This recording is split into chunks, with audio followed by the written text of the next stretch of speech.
High court जिस चीज़ में आ भी गई, कई चीज़ों में हाई कोर्ट की जजमेंट आ गई, सुप्रीम कोर्ट तक ने, फिर भी ये छीटाकशी कर रहे हैं, तो इसका क्या मतलब है? बेईमान है, झूठी मन गढ़ंत मीडिया की पूरी साजिश के साथ केवल काम है मीडिया वॉर। एनजीओ, ये कांग्रेस पार्टी, नरेंद्र मोदी कहते हैं ना, सीबीआई को मैदान में उतार रही है। ये चुनाव लड़ रही है एनजीओज़ के ज़रिए, मीडिया के ज़रिए, सीबीआई के ज़रिए। पर सीबीआई ने तो बगावत करनी शुरू कर दी कि बहुत हो गया। अब ये एनजीओ तो बेचारे अनाथ हो जाएंगे, रोज़ी रोटी ख़त्म हो जाएगी, फॉरेन ट्रिप्स ख़त्म हो जाएंगे, तो इसलिए बेचारे मजबूर हैं। Okay, it's okay. Next one. Anyone? Yeah. I would like to ask two questions, madam. One is, you have said that Dr. Fernandez was trapped just away, that he was not able to come out with the truth. We like to you to explain that aspect, one thing. The second one, why media is so biased? Whether media is bought by Congress or media is bought by foreign countries or missionaries, what is the truth behind in media being biased against Narendra Modi in particular? I think, madam, this we will add up here. We find, all Indians find here, अगर इसमें इतना सच्चाई आपने लिखी है, is why is that the media is always targeting Modi and why the truth is not coming in the media? What is the, ये किसके षड्यंत्र है और साजिश किसकी है इसके पीछे? सी, कांग्रेस, एनडीटीवी, सीएनएन, आईबीएन, इन सबको बहुत पैसा खिलाई है, सबको। नंबर 1, टाइम्स ऑफ इंडिया ने तो इतना गलत प्रचार, अर्नब गोस्वामी कभी इधर कभी उधर, वो अलग कहानी है, पर टाइम्स ऑफ इंडिया का दुष्प्रचार बहुत पहले दिन से है। अब क्यों है, कैसे है, ये निकालना पड़ेगा। बाकियों की कहानी मैंने जांच ली है, मैं एक किताब पूरी लिखूंगी ये षड्यंत्रों के बारे में, मीडिया के। और ये मेरे अच्छे दोस्त हैं सारे के सारे, एनडीटीवी वाले, मतलब ये नहीं कि मेरे लिए कोई ये नए लोग हैं। और जब से मैंने ये काम, आप पहले देखोगे मैं एनडीटीवी पे बहुत आती थी, सीएनएन आईबीएन पे आती थी, टाइम्स नाउ पे आती थी। जब से नरेंद्र मोदी पर लिखना शुरू किया, टोटल ब्लैकआउट। क्यों? अगर ये एंटी मोदी किताब होती तो इस पे 25 डिस्कशन हो गए होते। 5 मिनट का इसको क्रिटिसाइज करने के लिए भी किसी टीवी चैनल वो नोटिस नहीं करना चाहते। इससे दिखता है एंटी मोदी किताबों पे कितने दिन चलती। तीसरी बात देखिए, अभी आप मानुषी की साइट पे जाइए, चिदम्बरम और एनडीटीवी का जो स्कैम, हवाला स्कैम है, उस पे मैंने पूरी दी हुई है। जिस इनकम टैक्स कमिश्नर ने चिदम्बरम और एनडीटीवी स्कैम का खुलासा किया, इनको पकड़ा, सरकारी डॉक्यूमेंट्स हैं, उसके साथ कितनी ज्यादती हो रही है वो सारा इंटरव्यू भी है, प्लीज़ जाइए। अब कहीं मीडिया में नहीं आया कि इतना बड़ा स्कैम है चिदम्बरम साहब का एनडीटीवी के साथ, हवाला के साथ मिला हुआ। You are right, foreign influences भी बहुत हैं। हमारे एकेडमिक जो हैं, आए दिन देखो दंगा होता है गुजरात में, उसकी चर्चा जाके करते हैं न्यूयॉर्क में, हार्वर्ड में, स्टैनफोर्ड में। अरे गुजरात में जाके क्यों नहीं करते? झगड़ा वहाँ हुआ है, वहाँ नहीं जाते, तुरंत अमेरिका भागते हैं, इंग्लैंड भागते हैं, ऑस्ट्रेलिया भागते हैं। तो जाहिर है कि कुछ नेटवर्क इनको भगाने, दौड़ाने, जेट सेटिंग कराने के पीछे है।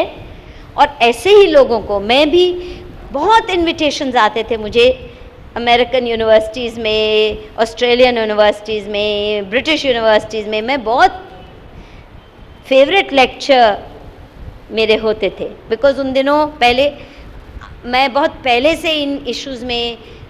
पर जब से मैंने फॉरेन फंडेड एनजीओज़ के खिलाफ खुलेआम, पहले मैं चुपचाप रहती थी, लेते नहीं थे, हमने तय किया था हम कभी भी वो काम नहीं करेंगे। पर जब से मैंने खुल के विरोध करना शुरू किया है तो मुझे नहीं आते अब इनविटेशन। मुझे ज़रा भी दुख नहीं है, क्योंकि मेरा काम भारत में है। मेरा काम ये नहीं है कि इस देश के दुखी लोगों की मैं एनकैशमेंट बाहर जाके करूं। यहाँ की पिटी हुई औरत, जली हुई औरत, किसी दलित का दुख लेके नुमाइश करके कहूँ हाय तौबा मुझे पैसे दो, मेरी सपोर्ट करो, मैं ही इनका दुख निवारण करूँगी और हमारा देश बहुत गंदा है, हमारा समाज बहुत गंदा है। ये एक्टिविज़म मुझे इससे बहुत नफ़रत पहले से रही है और इसलिए ये जो जिनको चस्का पड़ जाता है international global net setting, dollar में इनकम, अयाशी का वो एक्टिविज़म अयाशी की, तो फिर कुछ भी करवा लो उनसे। कोई और सवाल? या वन सेक।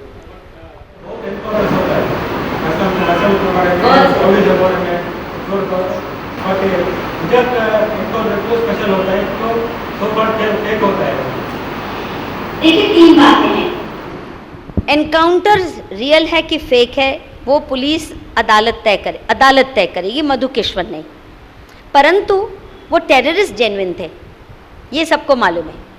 सोहराबुद्दीन आज नहीं 1990s में उसके गांव में इतना AK-47 असला बरामद हुआ था, जब नरेंद्र मोदी पैदा भी नहीं हुए थे पॉलिटिक्स में, तब से उसका इतिहास बहुत ख़तरनाक है।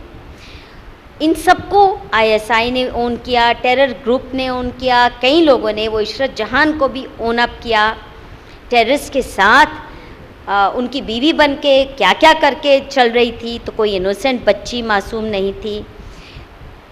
कांग्रेस पार्टी लॉयर्स दे रही है, सुना बहुत महंगे इनकी फैमिलीज़ को।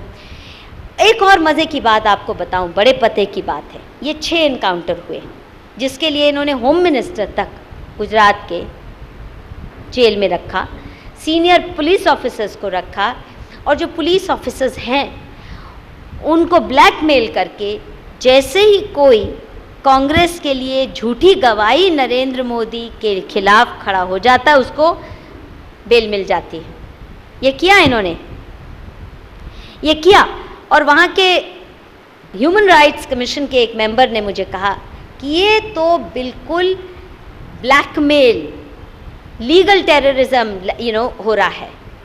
कैसे सीनियर पुलिस ऑफिसर्स को ब्लैकमेल किया जा रहा है, झूठी गवाही दे दो तो बेल पे आ जाओ, नहीं तो बेल नहीं मिल रही, और ट्रायल नहीं होने दे रही। सबको बॉम्बे में रखा है, गुजरात की जेल में नहीं। गुजरात का केस है बॉम्बे में, हर केस या दिल्ली में चले या कांग्रेस हुकूमत के अंदर बॉम्बे में ट्रांसफ़र करो। और मज़े की देखिए बात ये कि एक PIL सुप्रीम कोर्ट में किसी ने डाली कि ये 6 इनकाउंटर किलिंग के तो आप पीछे लग गए हो, बड़ी अच्छी बात है, आप ये भी करो। इतने 10 सालों में इसी दौरान जितने भी नेशनल ह्यूमन राइट्स कमीशन के पास फॉल्स एनकाउंटर केसेस आए हैं उनके ऊपर भी ये तहकीकात कर दो। आपको मालूम है भारत सरकार का क्या जवाब था? नहीं, हम ये नहीं कर सकते, नेशनल सिक्योरिटी खतरे में पड़ जाएगी। यानी आप इनोसेंट्स को भी मार रहे हैं। उमर अब्दुल्ला और कांग्रेस की हुकूमत में 114 बच्चे भून दिए। क्या वो किसी पे कहते हैं पत्थर फेंक रहा, पत्थर का जवाब पुलिस की भूनने की गोलियां हैं। कोई स्कूल से आ रहा बच्चा, उसको मार दिया। एंटी उमर अब्दुल्ला मूवमेंट थी जिसको गोलियां मार मार के एंटी इंडिया मूवमेंट में तब्दील कर दिया कांग्रेस और नेशनल कांग्रेस की हुकूमत ने।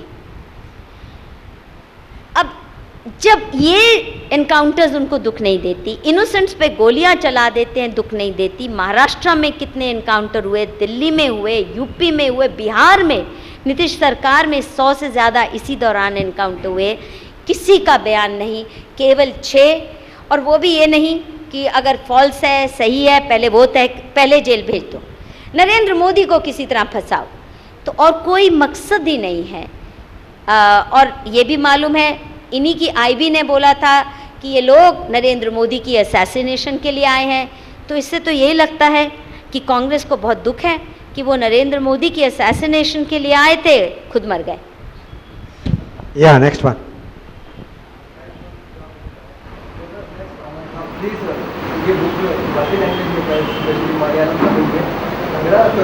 मालवी लैंग्वेज में करिए, ये सही कह रहे हैं, और मैं चाहूँगी इसका कन्नड़ में अनुवाद हो। किसी ने कहा भी था वो करेंगे, अब पता नहीं, मैंने भेजा भी था उनको, पर आप अच्छा पब्लिशर ढूंढिए और इसको करवाइए अगली किताब।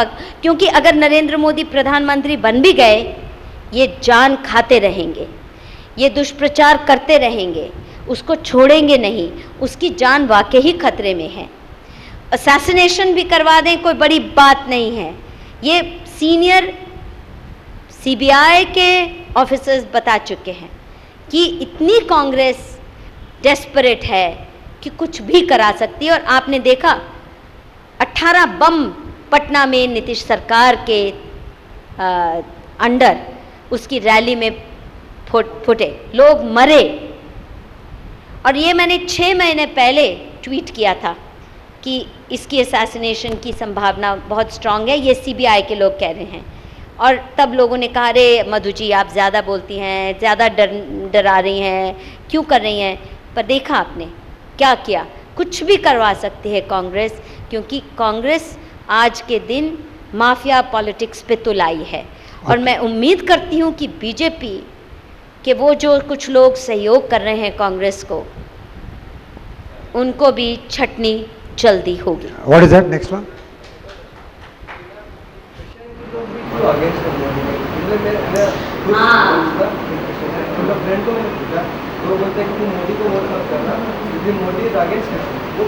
देखिए मैं गई क्रिश्चियन से पूछने, जैसे मुस्लिम्स की कोई समस्या भी नहीं है जो मोदी, इसमें कुछ इंटरव्यू है मुसलमानों की, वो क्रिश्चियन की भी है। अब मैं बताऊं, फिर भी यू आर राइट, क्रिश्चियंस दुखी हैं। मालूम क्यों? जो ऑर्डिनरी मुसलमान है वो दुखी नहीं है, पर अहमद पटेल दुखी हैं। इसी किस्म से ऑर्डिनरी क्रिश्चियन दुखी नहीं है। और जो नेक नियति से क्रिश्चियन अपने स्कूल चला रहे हैं, मैंने इंटरव्यू किया, उन्होंने साफ बोला कि ये सरकार से अगर हम कहते हैं हमें टेक्स्ट बुक फ्री दो, मिल जाती है, जो सहयोग कहते हैं मिल जाता है, कोई शिकायत नहीं है। पहले वीएचपी और क्रिश्चियंस के दंगे होते थे, वो क्रिश्चियन जो वो कुछ फंडामेंटलिस्ट इवेंजेलिकल ग्रुप्स हैं, शरारती, उनको बहुत सूट करता है प्रवीण तोगाड़िया जैसे दंगाई लोग। ज़रा सा वो 2 पत्थर फेंकते थे तो इंटरनेशनल कैंपेन चल जाती थी हिंदुस्तान के खिलाफ, हिंदुस्तान में फ्रीडम ऑफ रिलीजन नहीं है, यहाँ टेरर है वगैरह। नरेंद्र मोदी ने वो एकदम बंद किया। प्रवीण तोगाड़िया जो भी चुप करा के बिठा दिया, जो दंगाई बात करते हैं, चाहे मुताल्लिक हों, क्या नाम आपके, ऐसे दंगाई तत्व उन्हें नहीं चाहिए। दूसरा, देखिए जिसका एजेंडा ये नहीं है कि मैं क्रिश्चियन बन के रहूं, इस देश में सबको स्वतंत्रता होनी चाहिए, क्रिश्चियन है, हिंदू है, मुसलमान है, क्या, परंतु जिसका इंटरेस्ट केवल कन्वर्जन्स में है, वो भी गलत तरीके से कन्वर्जन्स, झूठे प्रलोभन में फंसा के।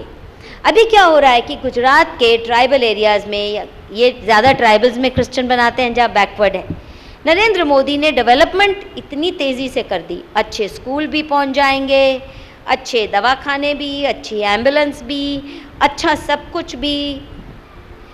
तो फिर लालच से कोई क्रिश्चियन नहीं बनेगा, अच्छी रोज़गार भी, लालच से कोई क्रिश्चियन ना बने। तो जो शरारती तबके हैं वो दुखी हैं, जो लालच से दे के उल्टे सीधे कन्वर्जन, और नरेंद्र मोदी वो जो एंटी कन्वर्जन बिल है उसको सीरियसली लेंगे कि आप गलत प्रचार करके नहीं कर सकते। तो शरारती क्रिश्चियन लीडर जैसे अहमद पटेल आज मुसलमानों के नुमाइंदे नहीं हैं, वो कॉरपोरेशन का इलेक्शन नहीं जीत सकते आज भरूच में, गुजरात की राजनीति चलाते हैं, पर मुसलमान खुश है गुजरात का, अहमद पटेल खुश नहीं है। इसी किस्म से आम क्रिश्चियन खुश है, झगड़े तनाव का माहौल नहीं है गांव में भी, पर शरारती तबके जो इंटरनेशनली हिंदुस्तान को बदनाम करना चाहते हैं, गलत कन्वर्शन करते हैं, वो नाखुश हैं। Yeah, next one, yeah. You said that you have met up with so many Muslims and their leaders, as Yes. well as Christians, who stood by Narendra Modi till now. Have you not felt that you should go out and convey this to those leaders who stood by Narendra Modi, go out to Uttar Pradesh, Hyderabad and tell about Narendra Modi that he has done an excellent job, because According to me, I feel only a Muslim will listen to another Muslim. Then we Hindus come out in open and tell this. I think most of us all are Hindus here. Maybe I don't know if there are any Muslims out here, but Christians. But it would be better. Have you not felt that, madam? You should convey this. But you see, the point is, some of them are doing it. जैसे जफ़र सरेशवाला और आसिफा खान, सलीम खान, ये मेरी interview उन्हीं से शुरू हुई. वो मेरे साथ कई जगह गए. त्रिवेंद्रम में भी उन्होंने आना था, शायद यहाँ भी आना था जफ़र ने, फिर कुछ और प्रोग्राम बन गया. The point is the BJP leadership has to use them. BJP नहीं उनको बुलाएगी तो वो कैसे आएंगे? अपने आप थोड़े. आपने मुझे बुलाया तो मैं आई. अपने आप मैं कहती तो आपको क्या पता मैं कौन हूँ? ये भाई खड़े हो गए कि नहीं मधुकेश्वर को सुनो, तो आप आ गए. इसी किस्म से उनको भी इस्तेमाल करने